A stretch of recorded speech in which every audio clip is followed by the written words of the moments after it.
Georges, on approche de la fin. Ouais. Comment s'est passé le camp? Ça passe très bien, puis je suis en très bonne santé, meilleure forme physique.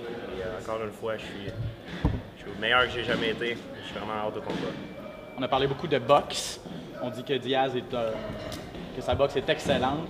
Vous avez beaucoup travaillé là-dessus. Quelle part ça a pris dans ta préparation, la boxe, justement? Ben, là, je m'entraîne avec Stéphane Larouche. J'ai mis les gants.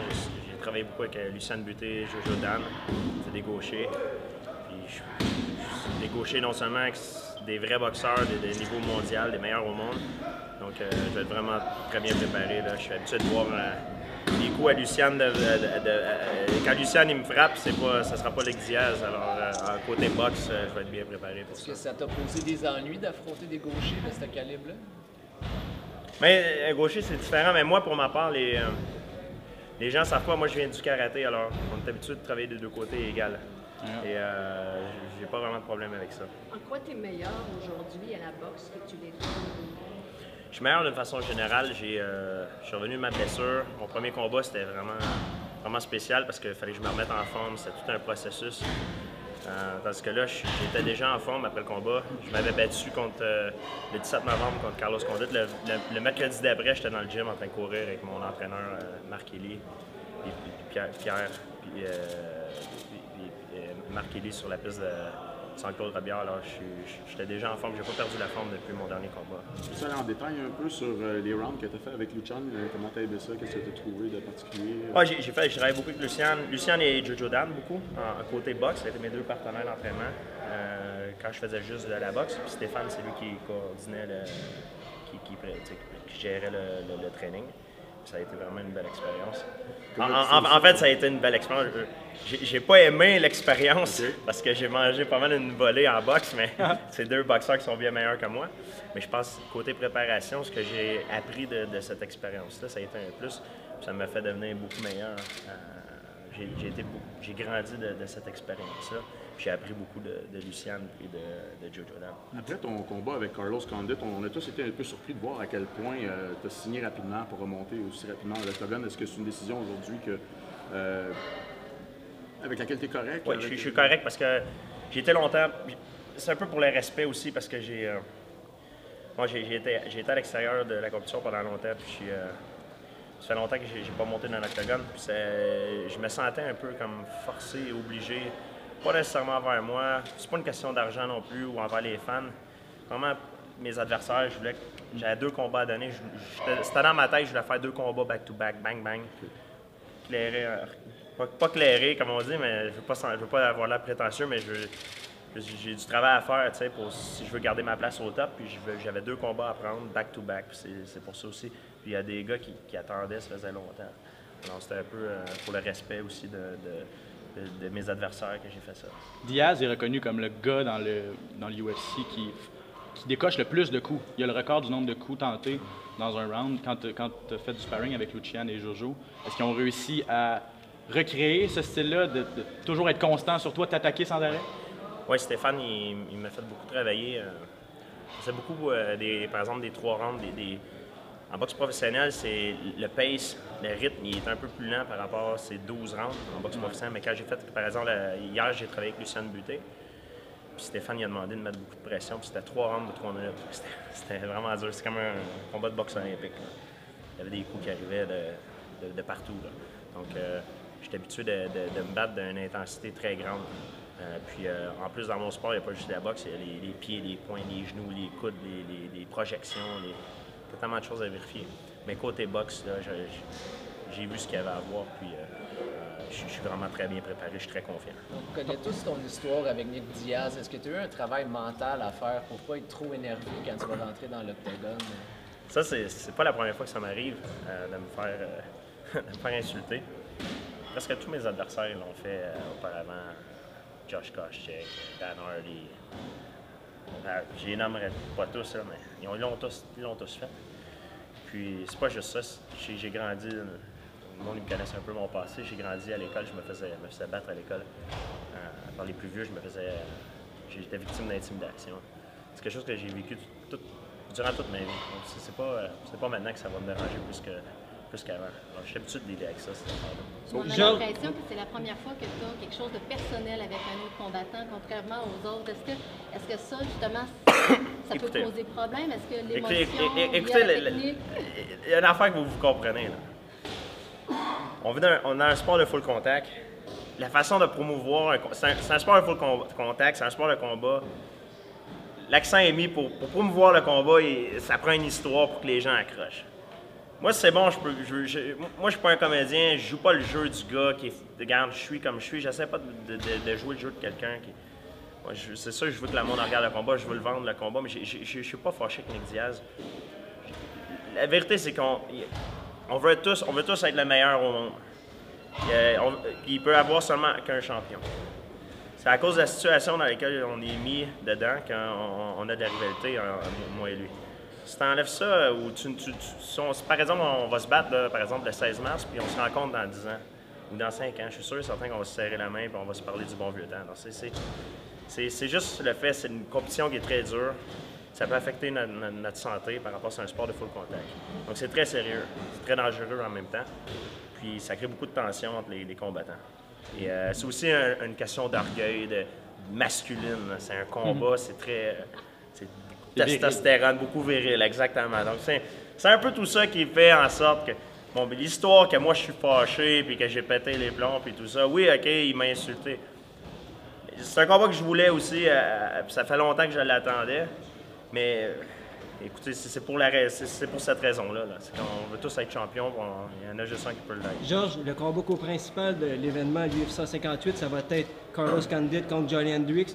C'est le combat qui devrait décider du prochain aspirant au titre, théoriquement, si on s'en fie au livre. J'aimerais ça que tu me donnes ton opinion concernant ce combat-là. Oui, on va voir, là, il y a Johnny Hendricks qui parle beaucoup. Exactement. Les gars sont pas stupides, hein. Ils sont dans le business, ils veulent faire de l'argent. Je vends beaucoup de pay-per-view. Si vous regardez les nombres de pay-per-view, j'en vends beaucoup. T'es le meilleur selon Dana White. Je vends beaucoup de pay-per-view. Les gars, ils veulent se battre contre moi pour avoir l'argent, tu sais. C'est pas rien de personnel. Moi, je ne prends pas personnel. Je sais que les gars, ils veulent faire du cash. Tout ça. Puis là, il y a un autre gars dans... Ben Anderson, il vient de me... à ce qui paraît, j'ai entendu dire qu'il challengeait, ouais. Ben, c'est ça. Les gars veulent faire de l'argent, puis c'est normal, on est aussi dans le sport pour faire de l'argent. Les gars, ils veulent avoir un futur, puis tout ça. Je le prends pas personnel. Pour moi, c'est très flatteur. Je suis content d'avoir le support des fans. Puis moi, j'essaie juste de rester naturel. Je reste moi-même. Je joue pas de game.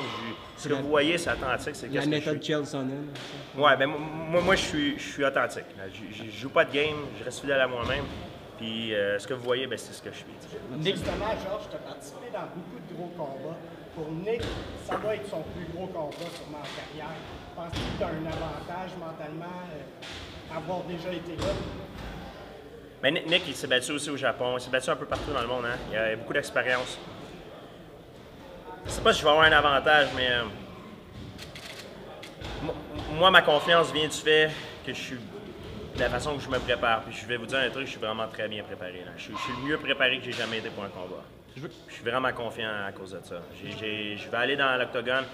Puis en montant dans l'octogone, moi, de la façon que ça marche dans ma tête, c'est que j'ai tout fait ce que je pouvais faire pour arriver à mon pic, pour arriver au top de ce que je peux donner.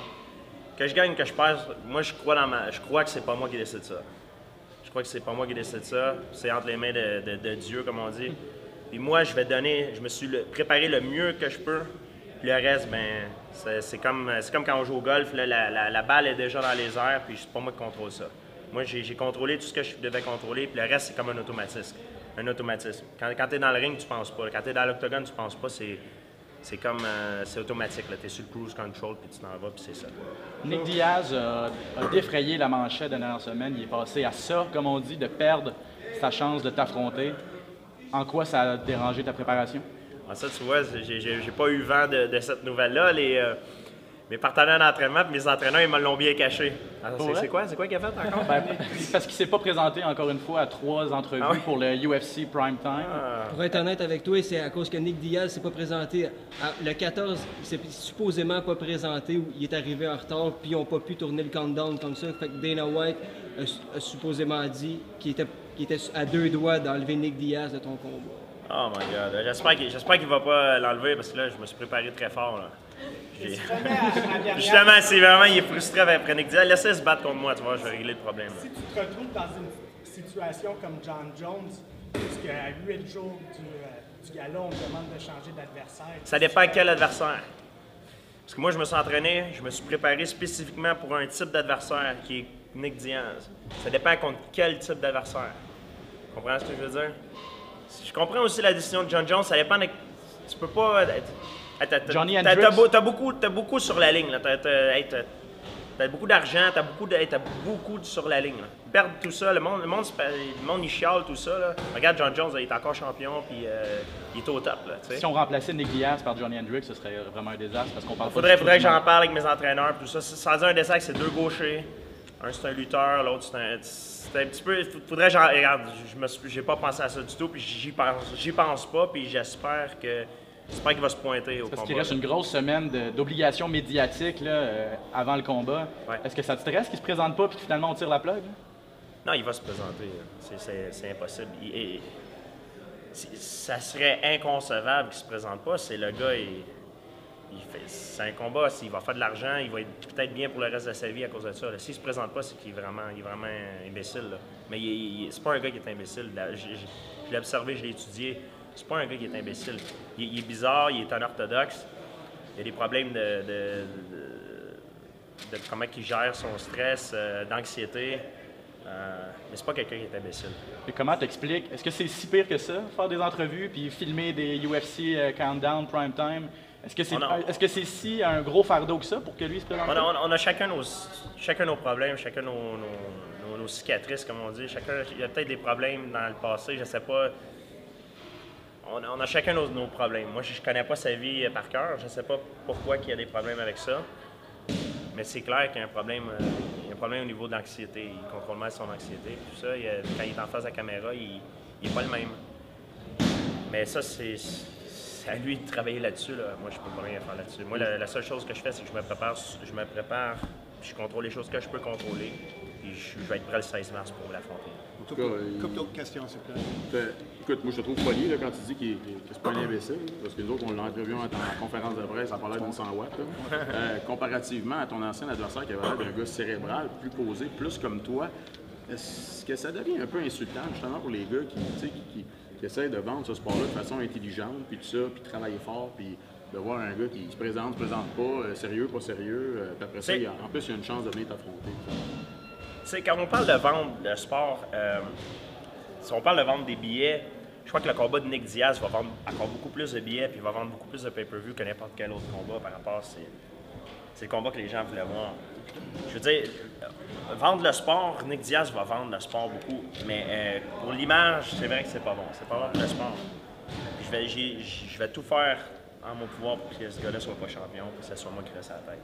Ça, c'est garanti. J'aimerais ça avoir ton avis sur les commentaires de Dana White qui parle de faire des coupeurs parmi les combattants. Tu as beaucoup d'amis dans la confrérie. Qu'est-ce que tu en penses? Ouais, mais ça, c'est normal. Ça, il y a un truc, tu sais, c'est normal, il y a des coupures à faire pour permettre à d'autres qui n'ont pas eu la chance de se battre au UFC de monter, puis d'autres qui sont là, ça fait longtemps, de descendre. Par contre, il y a des coupures qui ont été faites que je comprends mal. John Fitch, je comprends pas pourquoi. J'ai pas suivi la raison, mais j'ai été surpris quand j'ai appris que John Fitch se fait couper. John Fitch est probablement l'adversaire le plus dur que j'ai affronté. Là. Ce gars-là, c'est un cauchemar. Se battre contre ce gars-là, c'est un cauchemar. Un cauchemar. Il n'y a personne qui veut se battre contre lui. Là. Il te fait mal pareil, il est dur, il abandonne jamais. C'est un vrai cauchemar. Surtout sur un 50, c'est l'enfer. Mais quand il se fait couper, j'ai été très surpris. Georges, au travers de toute ta préparation physique, mentale, etc., le commun des mortels, il regarde tes combats et il se dit comment est-ce que Georges Saint-Pierre gère la douleur? Est-ce qu'on se prépare pour ça? Non, mais la douleur, tu peux pas vraiment gérer la douleur. Quand tu te fais frapper, ben, ça fait mal. Mais la meilleure façon de gérer avec ça, c'est quand le coup arrive, de ne pas être là, de ne pas le prendre du tout. C'est ça le petit truc. Et moi, je suis bon à ne pas me faire frapper. Si on me regarde comme ça, on voit le nez, je suis un petit peu magané. Là, je suis en préparation, c'est sûr que j'en ai pris, mais j'en ai pris maintenant pour ne pas en recevoir durant le combat. Donc, C'est ça l'idée derrière. Il y a des boxeurs qui m'ont dit qu'au contraire, eux avaient besoin de ressentir la douleur. Ça leur envoyait un signal comme quoi ils faisaient peut-être quelque chose de pas correct. Non, moi, j'aime pas faire frapper. Je trouve pas que c'est une bonne chose. Le corps, on n'est pas fait pour se faire frapper. Puis je veux être... après ma carrière, je veux vivre vieux, je veux avoir des enfants, une famille, je veux jouer avec mes enfants. Je veux pas arriver à 70 ans ou 60 ans à être tout cassé en morceaux puis marcher comme ça. Puis... Non, ça, c'est pas moi, ça. Je veux pas faire ça. Merci.